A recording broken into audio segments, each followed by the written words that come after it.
This is the Jake Feinberg Show.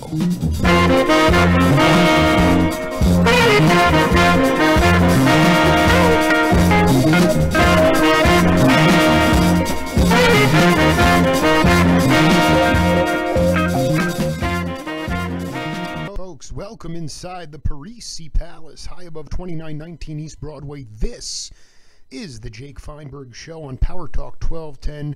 Streaming live worldwide, it's extraterrestrial radio, and we are glad that you can join us today. And without further ado, I wanted to bring in one of my idols and a really fantastic entertainer who was woodshedding back in the late 60s on the bandstand, has continued to have a prodigious career up until today.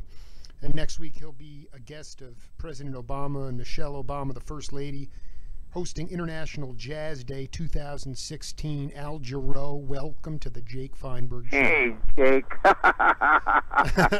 Bless your heart having me on and saying all those nice things about me.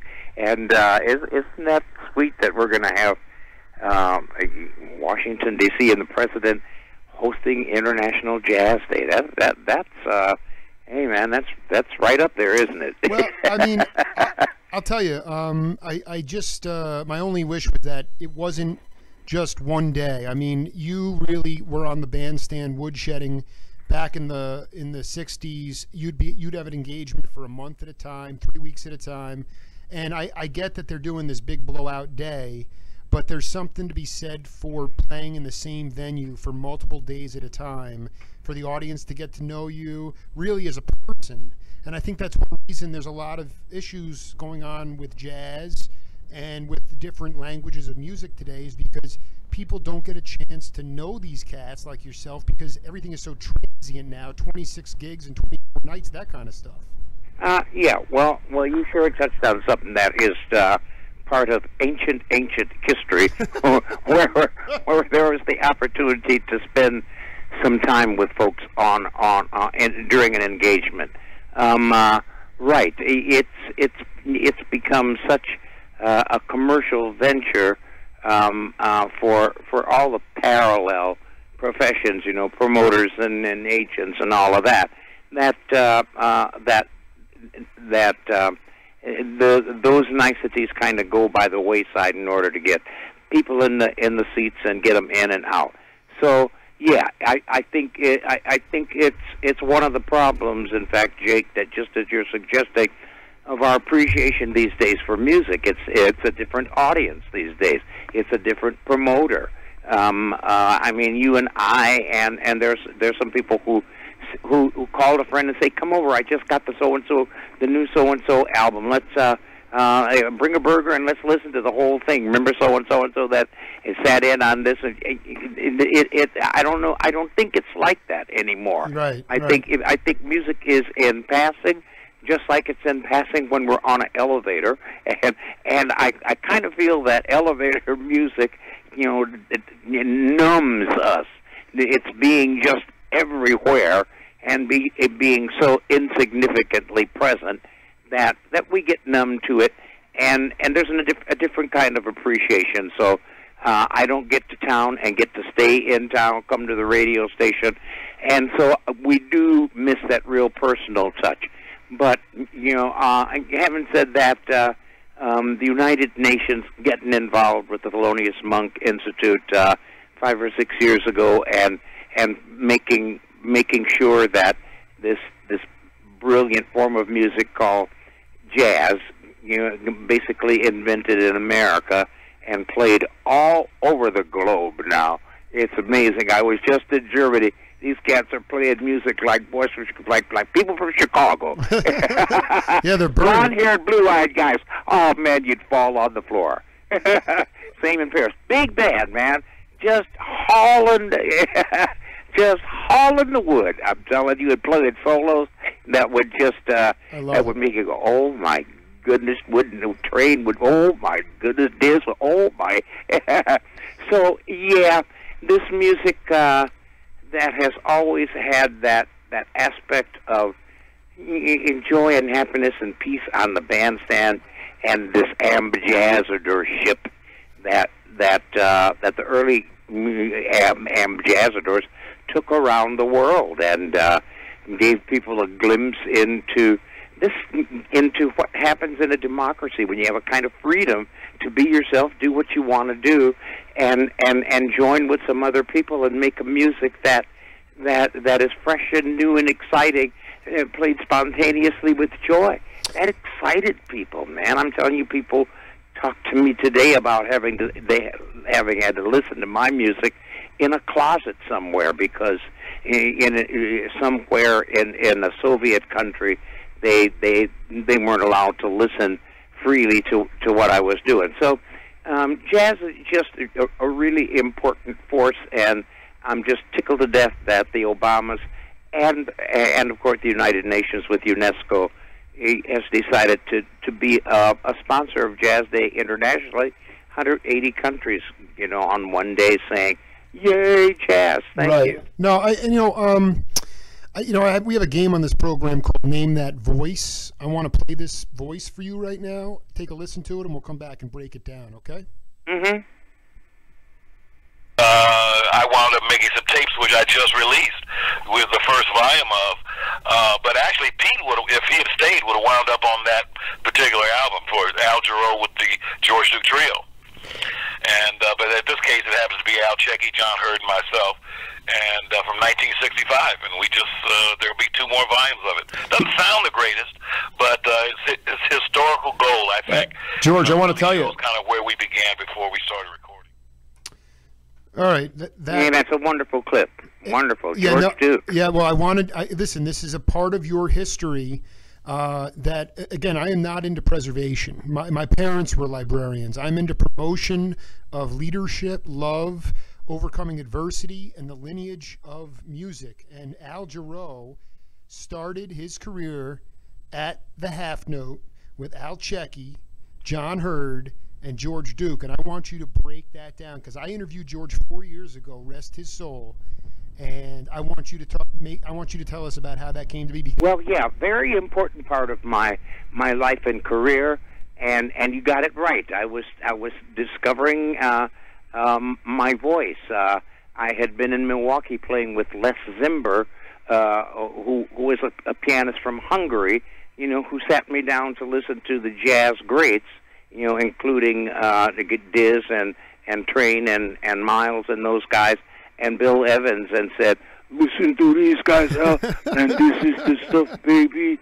Come on, then come have lunch with me, and we rehearse. And tonight we play Satendal." And hey, I started that stuff 10 years before I got together with George. I had a sense of who I was, but with George Duke, I nailed it down more and started to swing a little bit harder. And we did a wonderful 4-year run at the half note right there in the Haight-Ashbury. I'm telling you, there were lava lamps and tie-dye T-shirts and zigzags around the corner. No, I want to. It's funny because George sent me a CD of that, and my wife has struggles with a lot of the abstract, kind of the fusion jazz that you were hearing in Germany that I play, but she loved the vibe there. And there was also like a what seemed to me to be a social consciousness effort going on top of the music. Am I right or wrong about that? Yeah, at that time? Yes. Well, yes, the whole country was responding to a new kind of social consciousness that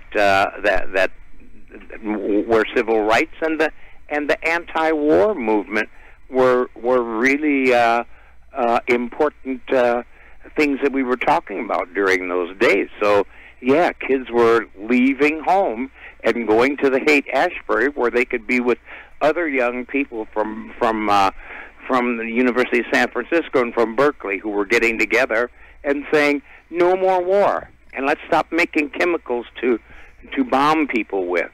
And yeah, so there was a whole other kind of consciousness, and the music of the time is music that we can all point at and say, well, yeah, that was the thrust of things. Janis Joplin, Grateful Dead, Gracie Slick, Jefferson Airplane, goes on, and there were guys like B.B. King Sure. playing on stage with them, Lightning Hopkins, Guitar Slim, and so they were the reach was real broad, but it wasn't including this the kind of jazz that George and I were doing. So it was important for me and George that in the midst of all of that and that kind of music, we were having a nice little success at this place called the Half Note in San Francisco on Divisadero, right there, on the cusp of the Haight-Ashbury, people coming in. Well, it wasn't all hippies barefoot, because you had to wear shoes coming in the Half Note. I love this. No, I mean, my show is, I am from the Duke Ellington School of Music. It's either good or bad. And what you just laid out there, but I don't want to get too carried away. I want you to talk to me. Well, while you're getting carried away, I'm going to do a Duke Ellington program with a big band, NDR, Norddeutsche Rundfunk, in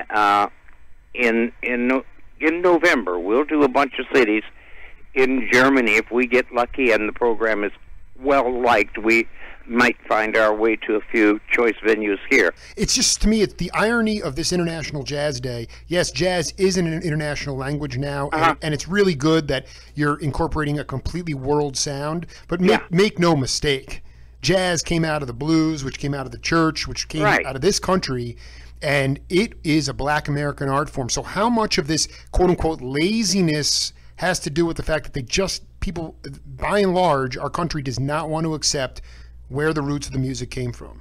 Well, I think I'm making a distinction between just general laziness as students and the whole and education and making demands on the student.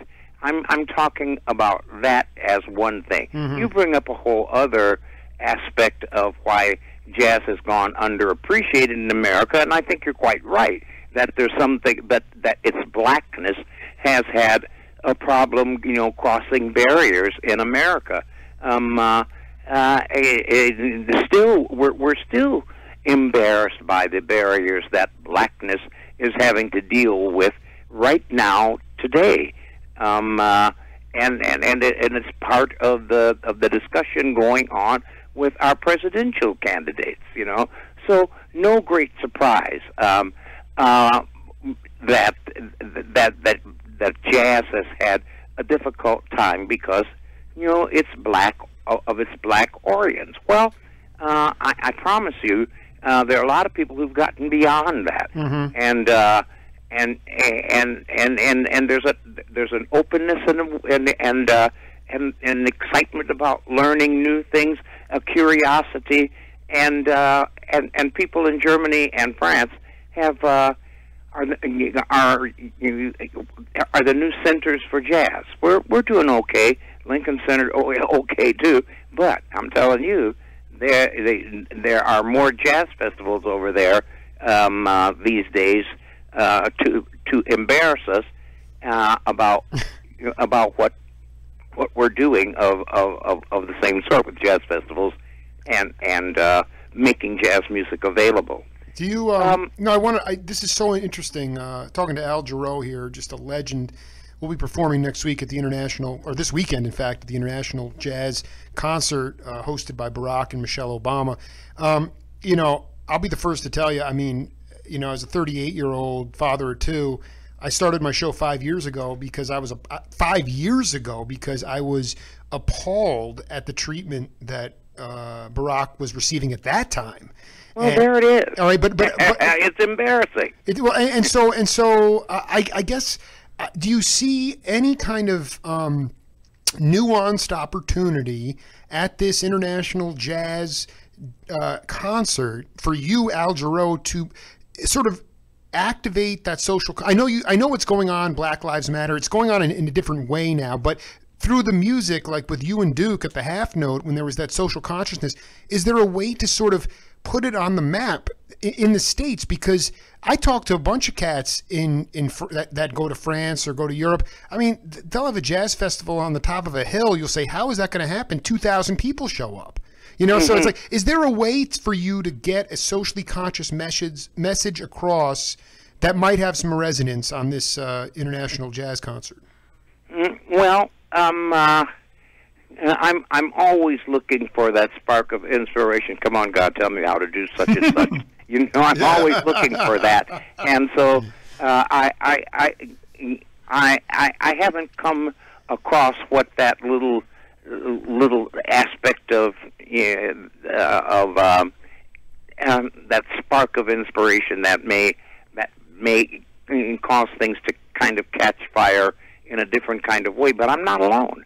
There are a whole bunch of us sitting around just like you are, trying to think of what can I do, what can I say to create a spark of interest in the black community that relates to Black Lives Matter, and at the same time alerts people to the fact that there's this form of music that continues today that has in its roots Black Lives Matter, and part of stepping out there and showing people what's important about what African Americans do is to demonstrate this form of music. It's rock and roll. Slash and Eric Clapton are following Diz and Train. Hello.